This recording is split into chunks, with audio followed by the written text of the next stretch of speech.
Għal kuntrarju ta' dak li qed jipprova jpinġi l-establishment tal-Partit Nazzjonalista, id-diviżjoni u l-firda għadha tiddomina ferm fid-dar ċentrali f'Tal-Pjetà. Jixdu dan sors interni stess fil-Partit Nazzjonalista u li tkellmu mal-gazzetta kulħadd dwar ix-xkil li kandidati nazzjonalisti tal-fazzjoni ta' Adrien Delija għadhom qed isibu.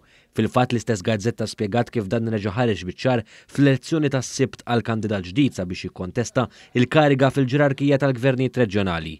Dan hekk kif wara 12 sena fit-tmexxija tar-Reġjun Tgħawdex, issa Samuel Azzoppardi se jkollu jċedi postu. Is-sorsi tal-gazzetta kulħadd spjegaw kif huma konvinti għall-aħħar li f'din l-elezzjoni sar block vote ieħor kontra l-eks-sindku tar-Raba Tgħawdex. Block vote li warajh hemm idejn l-establishment kif Azzoppardi kien vuċi prominenti favur l-eks kap Adrien Delija, tant li kien jintbagħat fuq il-media jiddefendi t-tmexxija tiegħu. Dan fil-waqt li fl-istess ħin jattakka l-konġura mill-establishment l-antik u l-lum il-ġurnata reġa' ħarridni fid-dar ċentrali.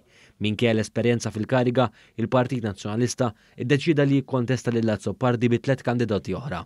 L-eks-sindku tar-Rabat Robert Tabone, is-sindku attwali ta' San Lawrenz Noel Formosa u l-kunsillier tax-Xara Anthony Attart. Dawn kollha magħrufin li huma qrib id-deputat Chris Sajt u l-kap Bernard Grech. Azzoppardi kien fuq quddiem mal-ewwel att, iżda meta waqgħu Attart u Formosa, il-wirt avvantaġġa lil Tabone, indikazzjoni ċara li kienet ħadma mill-bidu sal-aħħar kontra l-President attwali tar-Reġjun Tgħawdex.